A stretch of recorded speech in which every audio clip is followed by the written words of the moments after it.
How I went from a simple fever to 11 drugs a day. 11? Wait to welcome. I believe you're good. So today we'll be looking at a Lagos man's wake-up call. I'll never forget that rainy Tuesday evening in Lagos.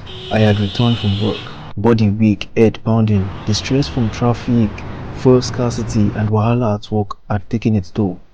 Fever, nothing too serious, I thought. Just rest, water and maybe agbo. But my neighbor insisted, bros, better go hospital oh. These days fever no be ordinary again oh.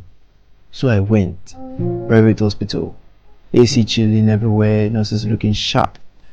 They collected blood, urine and did all the tests I didn't even ask for. After hours of waiting, the doctor looked at me and said, your fever will go, but your sugar is slightly high and your cholesterol is elevated. You are pre-diabetic. It's best we start treatment now before it gets worse. Boom! Just like that. I became a patient for something I didn't feel. They gave me drugs for sugar and cholesterol and told me to reduce red meat, swallow, sugar and even egusi. Like, I didn't argue. I mean, doctor knows this, right? 3 months later, another test showed my BP was now slightly high. New drugs added. Then came the sleep issues from worrying and googling symptoms every night. I was told it's anxiety. Sleepy pill added. Then the heartburn started. Gas medicine added. 6 months passed. I wasn't feeling better. I was feeling older. Then one Saturday morning, I had chest pain. I rushed to the hospital shaking. More tests. ECG. Echo, lab results, all sorts. Doctor smiled and said, thank God you came early. If you delayed, if you pass like that, you'll continue with your drug and see a heart specialist. 2 more medications added. The endocrinologist joined the party. He added a stronger sugar drug and one for slightly enlarged thyroid. Now I had 9 drugs. I was only 39 years old. Every morning, I would line up pills like it was breakfast cereal. People started calling me Oga patient. My wife started crying. She said, you are changing. You've stopped smiling. You don't even play with the kids anymore. I looked in the mirror one morning and asked, how did you get here? Nobody had told me that the sugar level could drop on its own with lifestyle changes. Nobody told me that cholesterol fluctuates and doesn't always need medication.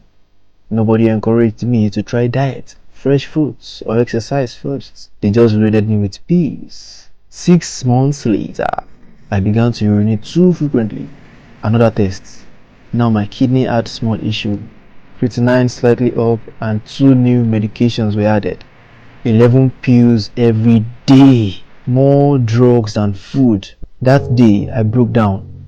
Not just from the fear, but from the realization that I may have entered a trap not of my doing. I started asking questions. I read real medical journals. I watched interviews with health experts and I found out in 1979, fasting sugar level of 200 mg was normal. Now it's 100 mg. Cholesterol and BP cutoffs have been lowered to include more patients, more people on meds, more profit for big pharma. Even a drug once banned in the US for increasing heart attack risk had already made its company $300 billion before they paid a fine of $3 billion.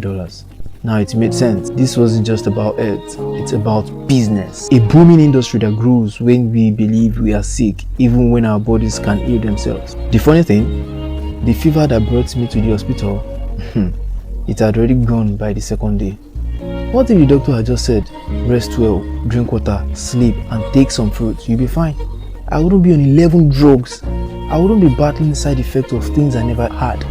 This isn't to say doctors are bad, but sometimes we need to stop and think, is it health care we're getting or fake care? And that's it for today. If I may ask, what's the moral of this story?